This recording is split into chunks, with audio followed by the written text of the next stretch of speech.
All right, this is chapter 3-4 on the slope-intercept form.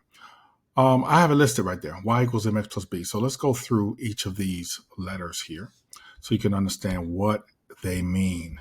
All right, first of all, you need to know that, let me first do this. Get that box from around there. Okay, good. All right, let's get started here. All right, first of all, we need to know that this m right here always represents your slope. That is your constant rate of change. And the b always represents your y-intercept. That is where your line will cross the y-axis. All right. The x and the y values, which is here and here, the x and the y represents the ordered pairs on the line itself, the ordered pairs. You know that each ordered pair has coordinates. Those will be the coordinates. All right, so let's look at this. If I asked you, if I told you question number 1, and I said that the slope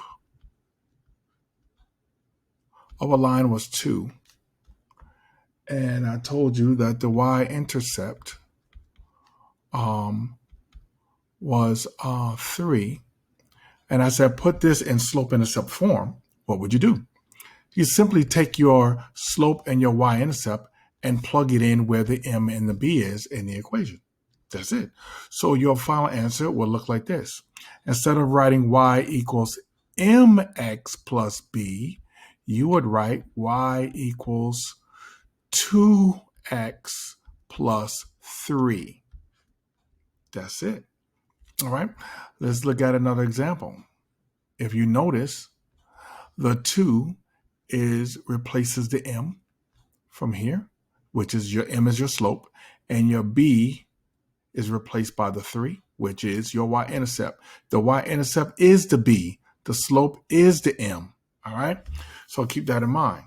Now, suppose I gave you an equation, and it looked like this.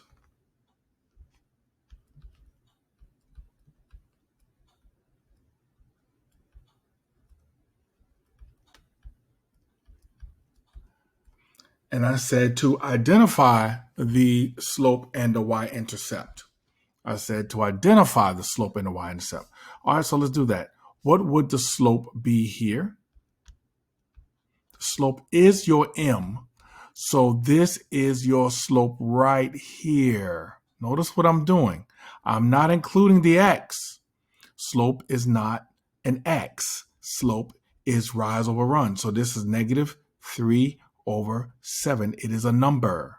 Do not put the x next to it. All right. And if I said, what is the y-intercept?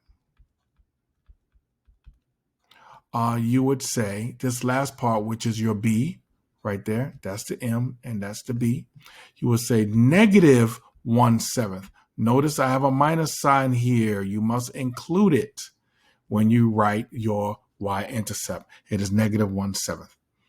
All right. Very good. Now, suppose, for instance, I said, let's go with this here. Let me clear this out. And let me do this. Put this in here for you. All right. And if I said, let's look at this line and determine what the equation of the line is. And I want it in slope-intercept form. There's 2 things you got to do. First of all, is this line going in the upward direction or downward direction? From left to right is going upward. Therefore, I know I will have a positive slope. All right. I know I got a positive slope. All right. So now let's determine what the slope is. I can't start anywhere on this graph. I must start at a spot where I know the exact number. So let's start right here at the 2. All right. And I'm going to go from here. I don't want to stop here because I got to do the rise over run thing that we done before. I want to go from here to here. And then from there to there. And from there to there. I can follow that. I don't want to stop anywhere in between. So how am I moving? It also goes, I can go downward. I can go that way. I can see that. So all of those are points I can use all the way throughout the line. I can start anywhere. So let's start where we said we're going to start. And so I want to know what is the rise over the run on this particular line. So I'm going to go up 1 and over 1, 2.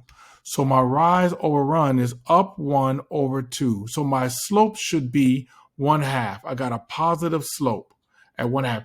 But you want to check it. You want to make sure it works every time to make sure we're right. So up 1 over 2. Up 1 over 2. All right? Now, if I work backwards, I can go back 2, down 1, back 2, down 1. Watch this when I write back 2, down 1. When I have that, when I go back 2, okay, down 1, I still got to write it this way. Okay, now watch this. When I said back 2, this is a negative number.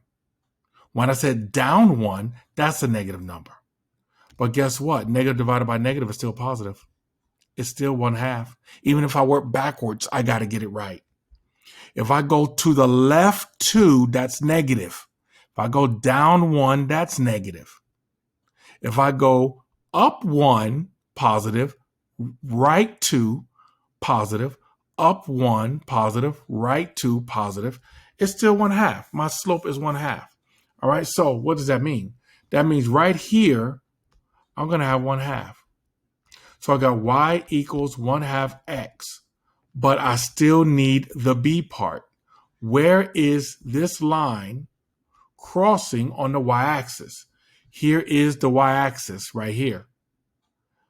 When I go straight down, I notice that my line crosses at 2. So therefore, it's a positive 2. Wait a minute. Is it positive or negative? Look up here. This is positive way up here. Down here is negative. Just checking to see if you're paying attention. So this is a negative 2 right here. Therefore, this must be a negative. Let me make sure we can see that. A negative 2.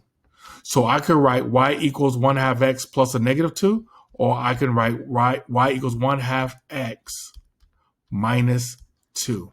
Either way is correct. Either way is correct. So I don't want to forget that negative sign or that minus sign. This is your answer in slope-intercept form. All right? Very good.